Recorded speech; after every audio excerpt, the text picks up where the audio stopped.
আমার কথা শুনতে পাচ্ছেন?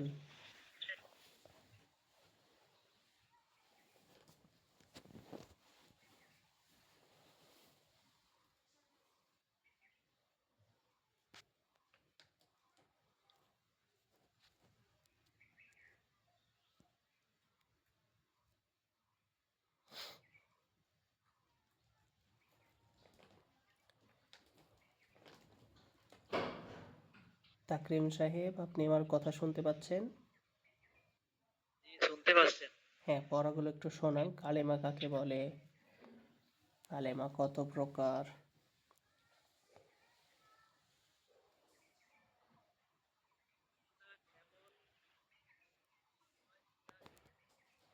হ্যাঁ ভাইজান, আপনি কিভাবে কথা বলছেন? আপনার সাউন্ডটা স্পষ্ট আসছে না। একটু সাউন্ডটা কি স্পষ্ট করে বলুন। কালিমা এমন কালিমাকে বলা হয় যা নিজের নিজের অর্থ প্রকাশ করতে পারে, তিন কারে তিন কারে সাথে সম্পর্ক লাগে, বোঝা যাবে না। রজুলুন, রজুল এক ব্যক্তি। কালিমা তিন প্রকার: ইসিম, ফেল, হরফ। বলা হয় বলা হয় এমন কালিমাকে বলা হয় এমন কালিমাকে যার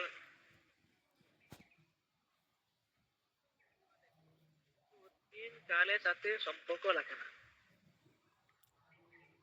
রজুলুন আর ফেল এমন কালিমাকে বলা হয় নিজের নিজের কালে তিন কালে কোন কালের সাথে সম্পর্ক রাখে। দরবা ব্যবহার করলো। হরফ হরফ বলা হয়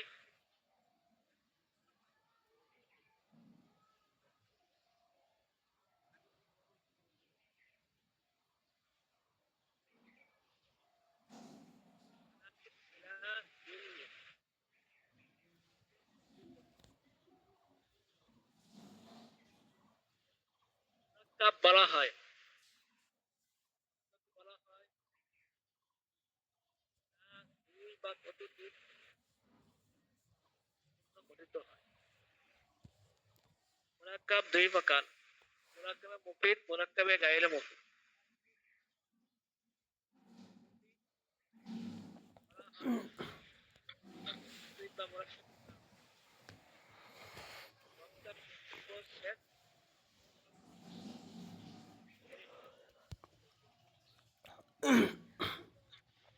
তরফ আচ্ছা, মুরাক্কাব ঠিক আছে। তাকরিম সাহেব, আপনার মোবাইলটা একটু কাছে নিয়ে অথবা ইয়ারফোন যদি লাগিয়ে থাকেন, হেডফোন লাগিয়ে থাকলে সেগুলো খুলে দিয়ে শুধু মোবাইলের সাথে একটু কথা বলার চেষ্টা করবেন। তাহলে সাউন্ডটা স্পষ্ট আসবে। মানে আপনার কথাগুলো বেঁধে বেঁধে আসছে, একটা কথা শোনা যাচ্ছে আর দুইটা কথা শোনা যাচ্ছে না, এরকম তো। তো একটু কথাগুলো স্পষ্ট করে জোরে জোরে বলবেন, তাহলে শুনতে সুবিধা হবে। যাই হোক, তো আমরা কালকের ক্লাসে প্রথমে আমরা লাভস সম্পর্কে পড়েছিলাম, অতঃপর লাভস যে দুই প্রকার মুহমাল মাউদু সেগুলো পড়েছিলাম। লাফজে মাউদু মানে অর্থবোধক, এটা যে দুই প্রকার, মুফরদ মুরাক্কাব, এগুলো পড়েছিলাম। অতঃপর মুফরদের অপর নাম কালেমা, কালেমা তিন প্রকার, ইসিম ফেল হারফ, এগুলো কি, এগুলো কাকে বলে, এটা গত ক্লাসে আমরা পড়েছিলাম। আর দুই নম্বর প্রকার মুফরদের অপর মুরাক্কাব, এই মুরাক্কাব কি সেটাও পড়েছিলাম। এই মুরাক্কাব আবার দুই প্রকার, মুরাক্কাবে মুফিদ, মুরাক্কাবে গয়রে মুফিদ, সেটা পড়েছিলাম। আমরা জেনেছিলাম মুরাক্কাবে মুফিদের অপর নাম মুরাক্কাবে তাম, জুমলা বা কালাম। এই জুমলা বা কালাম হচ্ছে দুই প্রকার, জুমলায় খবরিয়া, জুমলায় ইনসাইয়া। জুমলায় খবরিয়া বা দুই প্রকার, জুমলায় ইসমিয়া, জুমলায় ফেআলিয়া। আর জুমলায় ইনসাইয়া এর আগ পর্যন্ত আমরা পড়েছিলাম। আজকে আমরা জুমলায় ইনসাইয়া পড়ব। জুমলায় ইনসাইয়া এর সংজ্ঞাটা যদি আমরা দেখি, তাহলে তা এমন জুমলাকে বলা হয় যার কথক বা বক্তাকে সত্যবাদী বা মিথ্যাবাদী কোনোটাই বলা সম্ভব না। মানে আপনাকে একজন একটা কথা বলছে, তো কথাটা এমনভাবে আপনাকে বলছে যে সেই কথাটাকে আপনি সত্যবাদী বা মিথ্যাবাদী কোনোটাই সাব্যস্ত করতে পারবেন না। যেমন বলছে, যেমন ইদরিব তুমি প্রহার করো, তাহলে এই কথাটাকে সত্যবাদী বা মিথ্যাবাদী বলার কোনো অবকাশ নেই। আবার বলছে লা তানসুর তুমি সাহায্য করো না, তাহলে এই কথাটাকেও সত্যবাদী বা মিথ্যাবাদী সাব্যস্ত করা সম্ভব না বা সাব্যস্ত করা যায় না। সুতরাং যার বক্তার বক্তব্যকে কথাকে সত্যবাদী বা মিথ্যাবাদী বলে সাব্যস্ত করা সম্ভব নাই তাকে বলে জুমলায় ইনশাইয়া। এই জুমলায় ইনশাইয়া হচ্ছে 10 প্রকার, অর্থাৎ এই 10 প্রকারের মধ্যে যদি কোনো বাক্য আসে তাহলে আমাদেরকে বুঝে নিতে হবে এই বাক্য বা এই জুমলাটা হচ্ছে জুমলায় ইনশাইয়া এর অন্তর্ভুক্ত। আর যদি এই 10 প্রকারের কোনো প্রকার না হয় তাহলে সেক্ষেত্রে আমাদেরকে বুঝে নিতে হবে যে এই জুমলাটা জুমলায় খবরিয়া। এই জুমলাটা কি? জুমলায় খবরিয়া। তাহলে জুমলায় ইনশাইয়া যে 10 প্রকার, 1 নম্বর হচ্ছে আমর, 2 নাম্বার নাহি। 1 নাম্বার আমর, আমরের উদাহরণ দেখেন, এখানে বলছে ইদরিব তুমি প্রহার করো। 2 নাম্বার হচ্ছে নাহি, নাহি মানে নিষেধ, লা তাদরিব তুমি প্রহার করো না বা মেরো না। 3 নাম্বার হচ্ছে ইস্তেফহাম, ইস্তেফহাম মানে প্রশ্ন, প্রশ্নবাচক। হাল দরবা জাইদুন জায়েদ কি প্রহার করেছে, প্রশ্ন করছে জায়েদ কি প্রহার করেছে। হাল আকালা রশিদুন রাশিদ কি খাবার খেয়েছে, ঠিক আছে। হাল দাহাবা মাহমুদুন মাহমুদ কি গিয়েছে। তাহলে এই যে প্রশ্ন করছে, এই প্রশ্নবোধক বাক্য এগুলো সব জুমলায় ইনশাইয়া। 4 নাম্বার হচ্ছে তামান্নি এবং 5 নাম্বার হচ্ছে তারজ্জি। তামান্নি মানে আকাঙ্ক্ষা, তারজ্জি মানেও আকাঙ্ক্ষা। তামান্নির উদাহরণ লাইতা জাইদান হাদিরুন জায়েদ যদি উপস্থিত থাকতো।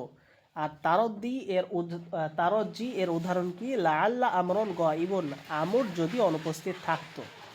এখন এখানে আমাদের একটা প্রশ্ন হতে পারে, তামান্নি এবং তারজ্জি উভয়টাই যদি আকাঙ্ক্ষার অর্থ বোঝায় তাহলে দুটার মধ্যে পার্থক্য কি, আমরা এই দুটাকে কিভাবে পার্থক্য করব। এইখানে দেখেন খুব সুন্দরভাবে বলে দিয়েছে যে তামান্নি এবং তারজ্জি উভয়ই আকাঙ্ক্ষার জন্য ব্যবহৃত হয়, মানে আকাঙ্ক্ষা বোঝানোর জন্য ব্যবহৃত হবে, কিন্তু উভয়ের মধ্যে পার্থক্য হলো তামান্নি সম্ভব এবং অসম্ভব উভয় প্রকার আকাঙ্ক্ষার জন্য ব্যবহৃত হয়। মানে তামান্নি যেটা, এই যে তামান্নি, এই তামান্না এটা সম্ভব এবং অসম্ভব উভয় প্রকার কি আকাঙ্ক্ষার জন্য ব্যবহার করা হয়, আর তারজ্জি শুধুমাত্র সম্ভব আকাঙ্ক্ষার জন্য ব্যবহার করা হয়। মানে যেগুলো সম্ভব, যেমন তারজ্জির উদাহরণ দেখেন এখানে লাআল্লা আমরন গায়িবুন, মানে কি আমর যদি অনুপস্থিত থাকতো, ঠিক আছে, মানে আমর উপস্থিত আছে, যদি সে অনুপস্থিত থাকতো তাহলে চাইলেই আমর যদি না আসে তাহলে সে অনুপস্থিত হয়ে যাবে, মানে এটা সম্ভব। কিন্তু তামান্নি এর উদাহরণে যদি আমরা বলি লাইদা সাবা বা ইয়াউদু হাই যদি যৌবন ফিরে আসতো, তাহলে যে যৌবনটা একবার অতিক্রম হয়ে যায়, প্রত্যেকটা মানুষ যারা যৌবনকে পার করে ফেলে, যৌবন অতিক্রম হয়ে যায়, চাইলেও কি সেই যৌবন আর ফিরে আসবে? সেই বাচ্চাকাল, সে বাল্যকাল, সেটা কি আর চাইলেও ফিরে আসবে? কখনোই ফিরে আসবে না, মানে কি এটা হচ্ছে অসম্ভব। তাহলে তামান্নিটা এটা সম্ভব অসম্ভব উভয় প্রকার আকাঙ্ক্ষার জন্য আসে বুঝায়, আর তারজ্জি শুধুমাত্র সম্ভব আকাঙ্ক্ষার জন্যই ব্যবহৃত হয়, ঠিক আছে। এটা হচ্ছে পার্থক্য। 6 নাম্বার হচ্ছে অকুদ। অকুদ মানে চুক্তি, মানে যে কোনো চুক্তি হতে পারে, ক্রয় বিক্রয়ের চুক্তি হতে পারে বা লেনদেনের চুক্তি হতে পারে, তাহলে যে কোনো প্রকার চুক্তি, যেমন বিয়াতু ওয়া ইশতারাইতু আমি বিক্রয় করেছি এবং আমি ক্রয় করেছি, তাহলে ক্রয় বিক্রয়ের একটা চুক্তি বোঝাচ্ছে, ঠিক আছে। তাহলে চুক্তিমূলক যদি কোনো বাক্য হয় তাহলে সে বাক্যগুলো জুমলায় ইনশাইয়া এর মধ্যে অন্তর্ভুক্ত হবে। 7 নাম্বার হচ্ছে নেদা, নেদা মানে আহ্বান, ইয়া আল্লাহ হে আল্লাহ। 8 নাম্বার হচ্ছে আরদ, আরদ মানে অনুরোধ, আলা তানজিলু বিনা ফাতুসিবা খায়রান তুমি আমার নিকটে কেন আসলে না, আসলে তোমার মঙ্গল হতো, মানে একটা অনুরোধ করে এই কথাটা বোঝাচ্ছে যে তুমি কেন আমার নিকটে আসলে না, আসলে তোমার কতই না মঙ্গল হতো। অনুরোধ বোঝাচ্ছে, ঠিক আছে। আচ্ছা, 9 নাম্বার হচ্ছে কসম। কসম মানে প্রতিজ্ঞা, কসম করা। যেমন এখানে বলছে ওয়াল্লাহি লাআযরিবান্না যায়দান, আল্লাহর শপথ বা আল্লাহর কসম, আমি অবশ্যই জায়েদকে মারবো বা প্রহার করব, কসম বোঝাচ্ছে, ঠিক আছে। তাহলে ওয়াল্লাহি, বিল্লাহি, তাল্লাহি এই শব্দগুলো দ্বারা কি বোঝায়? কসম বোঝায়। তাহলে কসম বাচক যত বাক্য হবে, জুমলা হবে, সকল জুমলা বা বাক্য এগুলো জুমলায় ইনশাইয়া এর মধ্যে অন্তর্ভুক্ত হবে। আর 10 নাম্বার হচ্ছে তাআজ্জব। তাআজ্জব মানে আশ্চর্যবোধক। তাহলে আশ্চর্যবোধক বাক্য, যেমন এখানে উদাহরণে বলছে আলা মা আহসানা জাইদান ও আহসিন বিহি, মানে কি জায়েদ কতই না সুন্দর এবং সে কত সুন্দর, মানে একটা আশ্চর্য বোঝাচ্ছে। এখানে জায়েদ হতে পারে, এখানে আপনি বলতে পারেন প্রজাপতিটি কত সুন্দর, ঠিক আছে। আপনি এখানে আরেকটা কথা বলতে পারেন, অন্য একটা বাক্য বলতে পারেন ফুলটি কত সুন্দর। তাহলে এই যে আশ্চর্যবোধক যদি কোনো বাক্য হয়, তাহলে সেই আশ্চর্যবোধক বাক্য এটা তাআজ্জবের অন্তর্ভুক্ত হবে এবং সেই জুমলাটি জুমলায় ইনশাইয়া এর মধ্যে অন্তর্ভুক্ত হয়ে যাবে। তাহলে আমরা যে 10 প্রকার পড়লাম, এই 10 প্রকার বাক্য হচ্ছে জুমলাই ইনশাইয়া এর প্রকার। তাহলে এই 10 প্রকারের কোনো এক প্রকারের মধ্যে যদি কোনো জুমলা আসে, তাহলে সেই জুমলাকে বলবো আমরা জুমলাই ইনশাইয়া। আর যদি কোনো বাক্য এই 10 প্রকারের মধ্যে অন্তর্ভুক্ত না হয়, তাহলে সেই জুমলাকে বলবো আমরা জুমলায়ে খবারিয়া, জুমলায়ে খবারিয়া, ঠিক আছে।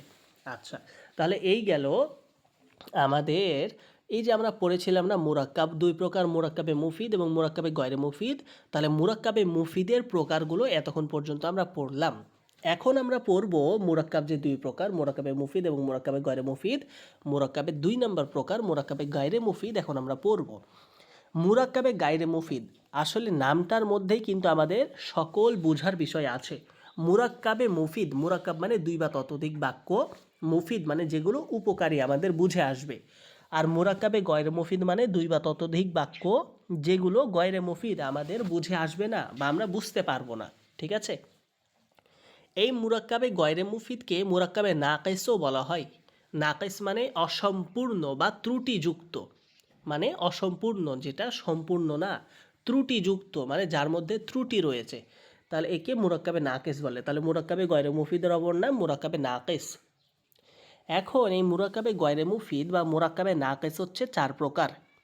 1 নাম্বার হচ্ছে মুরাক্কাবে ইদফি, 2 নাম্বার মুরাক্কাবে তাওসিফি, 3 নাম্বার মুরাক্কাবে বেনাই, 4 নাম্বার মুরাক্কাবে মানা সরফ। আচ্ছা, মুরাক্কাবে ইদফি কাকে বলে? ইদফি মানে হচ্ছে সম্বন্ধবাচক যৌগিক শব্দ। তাহলে যেটা মুদফ ও মুদফে ইলাই উভয়ের সমন্বয়ে যে যৌগিক শব্দ গঠিত হয় তাকে বলে মুরাক্কাবে ইদফি। তাকে কি বলে? মুরাক্কাবে ইদফি। যেমন গুলামু জাইদিন, জায়েদের গোলাম। তাহলে দেখেন এখানে শব্দটা একটু ভালো করে, গুলামু জাইদিন, জায়েদের গোলাম। তাহলে গোলামটাকে কার সাথে সম্পর্ক করা হচ্ছে? জায়েদের সাথে। তাহলে এই যে সম্পর্কযুক্ত শব্দকেই বলা হয় মুরাক্কাবে ইজফি। সম্পর্কযুক্ত বা সম্বন্ধবাচক বাক্যকেই মূলত মুরাক্কাবে ইদফি বলা হয়। তাহলে গুলামু এই শব্দটি হচ্ছে মুদফ, আর জাইদিন এই শব্দটি হচ্ছে মুজফে ইলাই। মুদফ এবং মুজফে ইলাই মিলে মুরাক্কাবে ইদফি। আর মুজফে ইলাই যেটা মুজফের মুজফে ইলাই হয়, এই মুজফে ইলাই সর্বদা সব সময় এটা জের বিশিষ্ট হবে। আমাদেরকে মনে রাখতে হবে সব সময় এটা জের বিশিষ্ট হবে, ঠিক আছে। আচ্ছা, 2 নম্বর হচ্ছে মুরাক্কাবে তাওসিফি। তাওসিফ ওয়াসফুন, ওয়াসফুন, ওয়াসফুন শব্দ থেকে আসে তাওসিফুন, ঠিক আছে। অর্থ হচ্ছে গুণবাচক শব্দ, গুণবাচক যৌগিক শব্দ মুরাক্কাবে তাওসিফি। তাহলে মাউসুফ এবং সিফাত উভয়ের সমন্বয়ে যে যৌগিক শব্দ গঠিত হয়, মাউসুফ এবং সিফাত উভয়ের সমন্বয়ে যে যৌগিক শব্দ গঠিত হয় তাকে বলে মুরাক্কাবে তাওসিফি। যেমন রজুলুন আলিমুন, রজুলুন আলিমুন। মাউসুফ এবং সিফাত বলতে কি বোঝায় এটা আগে আমাদের কি স্পষ্ট করতে হবে। মাউসুফ মানে যার গুণ বর্ণনা করা হয়, আর সিফাত মানে যে গুণটা বর্ণনা করা হচ্ছে। উদাহরণ দেখেন, এখানে বলছে রজুলুন আলিমুন, জ্ঞানী ব্যক্তি। তাহলে এই যে ব্যক্তি রজুলুন এর গুণ বর্ণনা করা হচ্ছে যে কি আলিমুন জ্ঞানী, তাহলে লোকটি কি জ্ঞানী, তাহলে লোকটার গুণ বর্ণনা করা হচ্ছে। তাহলে যার গুণ বর্ণনা করা হচ্ছে লোক রজুলুন, তাহলে এই হচ্ছে মাউসুফ। আর যেই গুণটা বর্ণনা করা হচ্ছে আলিমুন, তাহলে এই হচ্ছে সিফাত। মাউসুফ এবং সিফাত মিলে মুরাক্কাবে তাওসিফি। ঠিক আছে। আর মাউসুফ এবং সিফাত উভয়েরই একই ধরনের এরব হবে। এরব মানে যদি মাউসুফ জবর বিশিষ্ট হয় তাহলে সিফাতও জবর বিশিষ্ট হবে, যদি মাউসুফ পেশ বিশিষ্ট হয় তাহলে সিফাতও পেশ বিশিষ্ট হবে, যদি মাউসুফ জের বিশিষ্ট হয় তাহলে সিফাতও জের বিশিষ্ট হবে। ঠিক আছে, মানে একই ধরনের এরব গ্রহণ করবে। 3 নাম্বার হচ্ছে মুরাক্কাবে বেনাই। মুরাক্কাবে বেনাই তা এমন মুরাক্কাব যা দুটি ইসিমকে মিলিত করে এক করে দেয়, আর দ্বিতীয় ইসিমটি চায় যে তার পূর্বে কোনো একটা হরফ হোক। যেমন আহাদা আশরা মানে কি 11, আহাদা আশরা, আহাদুন, আহাদুন শব্দ অর্থ হচ্ছে এক, আশারুন শব্দের অর্থ হচ্ছে 10। তাহলে আহাদা আশারা মানে হচ্ছে 11, 1 আর 10 যোগ করলে কত হয় 11 না, এটাই বলছে আহাদা আশার 11 হতে তিসআতা আশরা মানে 19, 11 থেকে 19 পর্যন্ত যত শব্দ রয়েছে এই শব্দগুলোকে একত্রে বলা হয় মুরাক্কাবে বেনাই। কারণ কি, কারণ হচ্ছে তা এমন একটি মুরাক্কাব যা দুটি ইসিমকে মিলিত করে দিবে, মানে মিলিয়ে এক করে দিবে, একটা ইসিম বানিয়ে দিবে। আর দ্বিতীয় ইসিমটি কি চাইবে যে তার পূর্বে একটা হরফ উজ্জ থাকুক, তার পূর্বে একটা হরফ থাকুক। যেমন এই যে দেখেন এখানে উদাহরণে বলছে আহাদা আশরা বা তিসআতা আশরা, এগুলো মূলত কি ছিল আহাদুন ওয়া আশারুন। কি ছিল আহাদুন ওয়া আশারুন। আশারুন হচ্ছে দ্বিতীয় একটা ইসিম, এর পূর্বে কি আছে একটা ওয়াও আছে। ঠিক আছে, ঠিক অনুরূপভাবে তিসআতা আশরা এটা মূলত কি ছিল তিসআতুন ওয়া আশারুন। ঠিক আছে, তাহলে এখানে কি করা হচ্ছে ওয়াওটাকে বিলুপ্ত করে দিয়ে আহাদা আশারা একটা ইসিম বানিয়ে দেওয়া হচ্ছে, তিসআতা আশারা একটা ইসিম বানিয়ে দেওয়া হচ্ছে। তাহলে এটাই হচ্ছে মুরাক্কাবে বেনাই, যা মূলত দুটি মুরাক্কাব, যা মূলত দুটি ইসিমকে মিলিত করে এক করে দিবে, আর দ্বিতীয় ইসিমটির পূর্বে একটি হরফ উজ্জ থাকবে, এটাই। আর মুরাক্কাবে মানাসরফ এর ব্যতিক্রম। ঠিক আছে, মানে দ্বিতীয় ইসিমের পূর্বে কোনো হরফ চাইবে না।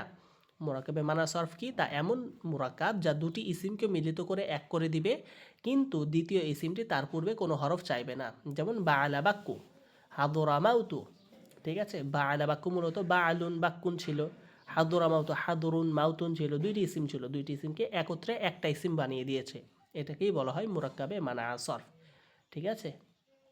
আচ্ছা, এই গেল মুরাক্কাবে গয়রে মুফিদ বা মুরাক্কাবে নাকিসের 4 প্রকারের আলোচনা।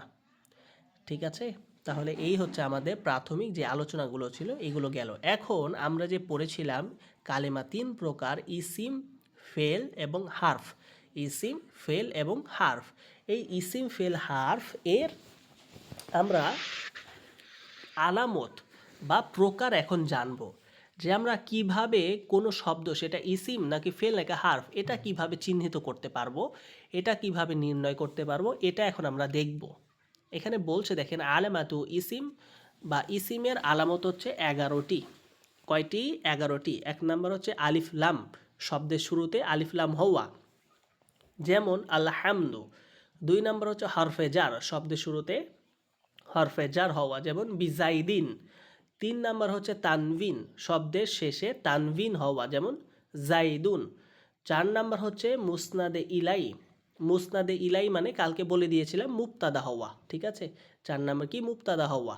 এইখানে দেখেন 1 নাম্বার প্রকার যেটা আমরা পড়লাম আলিফ ও লাম, শব্দের শুরুতে আলিফ লাম হওয়া, যেমন এখানে বলছে আলহামদু, তাহলে হামদুন শব্দের শুরুতে কি আছে আলিফ লাম। তাহলে এখানে যদি আসে আর রহমানু, আর রহিমু, আর রজুলু, আল বাইতু, আল মাদ্রাসাতু, তাহলে এই রকম যাবতীয় যে কোনো শব্দের শুরুতে যদি আলিফ এবং লাম হয় তাহলে সেই শব্দটা ইসিমের অন্তর্ভুক্ত হবে।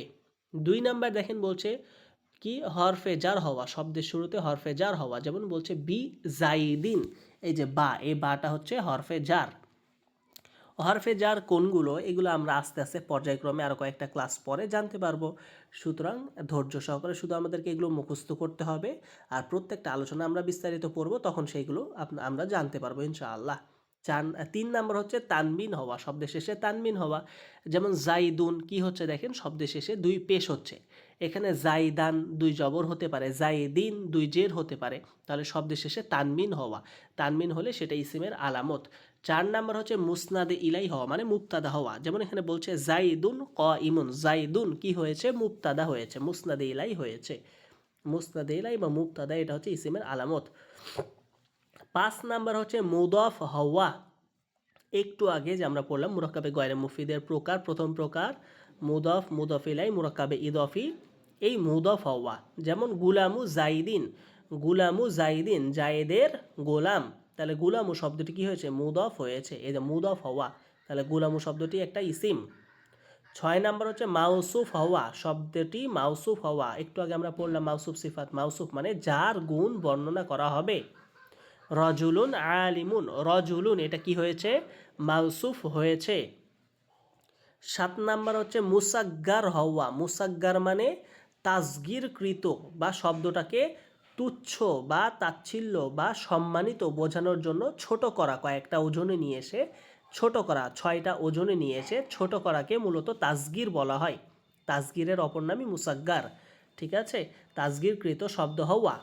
যেমন কুরাইশুন, ঠিক আছে, শব্দটি মূলত ছিল করশুন, করশুন থেকে কি করা হয়েছে, কুরাইশুন, ঠিক আছে, তাহলে এই যে কুরাইশুন শব্দটি কি হয়েছে, মুসাগ্গার হয়েছে, তাই এই শব্দটিও ইসিমের অন্তর্ভুক্ত। 8 নাম্বার হচ্ছে মানসুব হওয়া, মানসুব মানে সমন্বিত হওয়া। মানসুব মানে এ সমন্বিত হওয়া বলতে এখানে বোঝাচ্ছে যে কোনো একটা ইসিম মানে যে কোনো একটা জায়গার নাম অথবা স্থানের নামের সাথে নিসবত হওয়া বা সম্পৃক্ত হওয়া।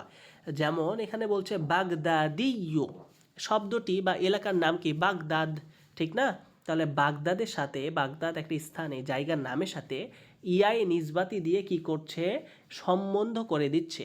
যেমন সম্বন্ধ করে কি বলছে, বাগদাদিয়ু, তাহলে এখানে হতে পারে স্থানের নাম ইরাক, তাহলে এখানে বলতে পারে সম্বন্ধিত করে ইরাকিয়ু, ঠিক আছে। তারপরে এখানে হতে পারে আমাদের দেশের নাম বাংলাদেশ, তাহলে এখানে স্পষ্ট করে বলতে পারে ইয়া একটা নিসবতি দিয়ে বাংলাদেশিয়ু, ঠিক আছে। তাহলে যে কোনো জায়গার নাম অথবা স্থানের নামের সাথে যদি একটা ইয়াই নিসবাতি যুক্ত করে, ইয়াই নিসবাতি যুক্ত করলে সেটা হয়ে যাবে মানসুব। যেমন বাগদাদিয়ু, বুখারিয়ু, ঠিক আছে, বাংলাদেশিয়ু, এরকম।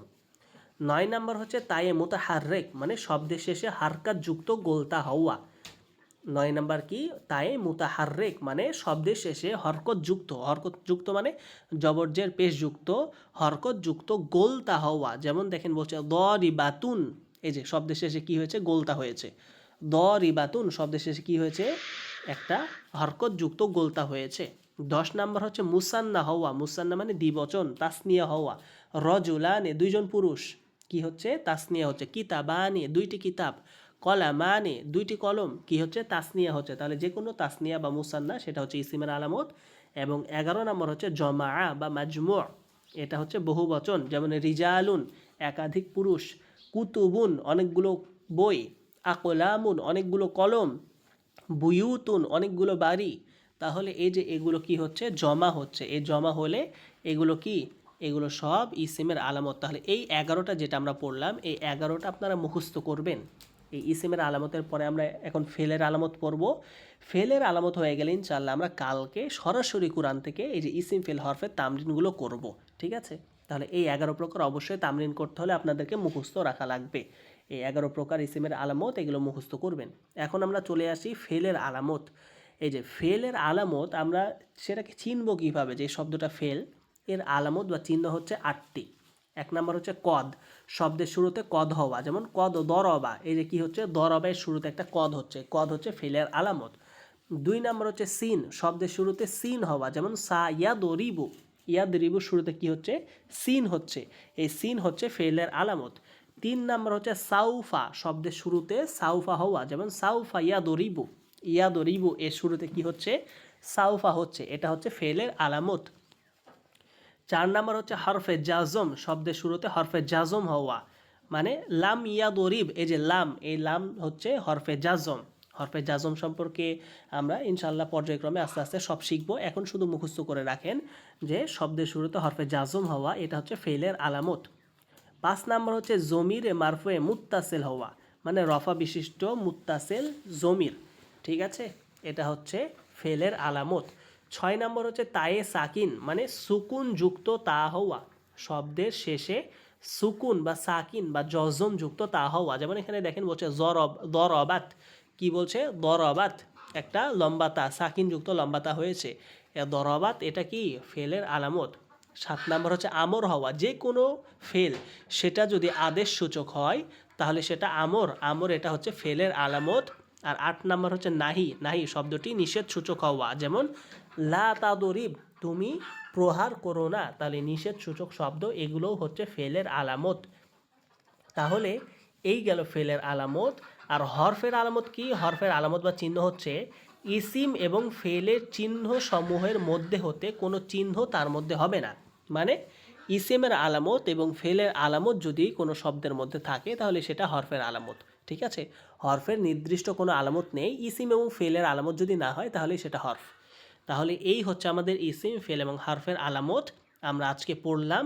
ইনশাআল্লাহ কালকের ক্লাসে প্রথমে আপনাদেরকে কুরআন থেকে এগুলো তামরিন করাবো, কোনটা ইসিম ফেল হরফ এগুলো নির্ণয় করব, একাধিক শব্দ সেগুলো কোনগুলো কোরআনের মধ্যে আল্লাহ তাআলা ইসিম হিসেবে উল্লেখ করেছেন সেগুলো দেখব। তারপরে ইনশাআল্লাহ আমরা এই যে পরের আলোচনা মুরব মাবনি এখান থেকে শুরু করব ইনশাআল্লাহ। তাহলে আজকের ক্লাসের আমাদের পড়া এ পর্যন্তই, 8 নাম্বার পৃষ্ঠা এ পর্যন্তই। ঠিক আছে, এখন কারো যদি কোনো আজকের ক্লাসের মধ্যে পড়া বুঝতে অসুবিধা হয় বা বুঝতে পারেন নাই এমন থাকলে আপনারা বলেন। কোনো পড়া আজকের ক্লাসের পড়া বুঝতে পারেন না এমন কিছু থাকলে বলেন। মুরাক্কাবে বেনাই এটা একটু ভালো হতো।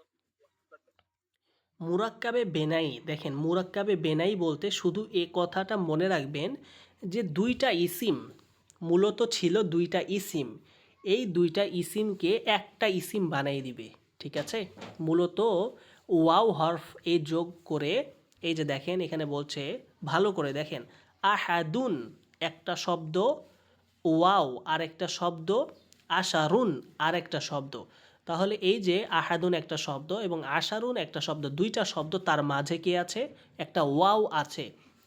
এই দুইটা ইসিমকে আহাদুন ওয়া আশারুন, এই দুইটা আহাদুন আশারুন, এই দুইটা ইসিমকে কি করে দিবে? একটা ইসিম বানিয়ে দিবে, আহাদা আশারা। দেখতে দুইটা মনে হলেও আহাদা আশারা হচ্ছে একটা ইসিম, যেটা আরবি একটা সংখ্যা বোঝায় 11। বাংলায় যে আমরা বলি 11, সেই 11কেই আরবিতে আহাদা আশারা একটা ইসিম বলে। ঠিক আছে, তাহলে এই আহাদা আশারা এটা কি? দুইটা ইসিমকে মিলিত করে একটা ইসিম বানিয়ে দিবে। আর আমরা এখানে দেখলাম না আশারুন, এই যে শব্দের পূর্বে একটা ওয়াও আছে, তাহলে এটাই বলছে যে তা এমন মুরাক্কাব যা দুইটা ইসিমকে মিলিত করে একটা ইসিম বানাবে। আর দ্বিতীয় ইসিমটা, যেমন এই যে আশারুন, এটা হচ্ছে দ্বিতীয় ইসিম, এই দ্বিতীয় ইসিমের পূর্বে একটা হরফ চাইবে। দ্বিতীয় ইসিম কি চাইবে? তার পূর্বে একটা হরফ থাকুক। তো এটা একটু ভেজাল মনে হতে পারে পরের অংশটুকু, যে দ্বিতীয় ইসিম চাইবে তার পূর্বে একটা ওয়াও হরফ হোক, এটা একটা ভেজাল মনে হতে পারে। শুধু এ কথা মনে রাখবেন যে মুরাক্কাবে বেনাই ওই মুরাক্কাবকে বলা হয় যা দুইটি ইসিমকে মিলিত করে একটি ইসিম বানিয়ে দিবে, যা দুইটি ইসিমকে মিলিত করে একটি ইসিম বানিয়ে দিবে। ঠিক আছে, এটা জানলেই মুরাক্কাবে বেনাই জানা সহজ হয়ে যাবে ইনশাআল্লাহ। বুঝতে পেরেছেন? আল্লাহ। বুঝতে পেরেছেন তাকরিম সাহেব? জি। আচ্ছা ঠিক আছে, বারাকাল্লাহু ফিকুম।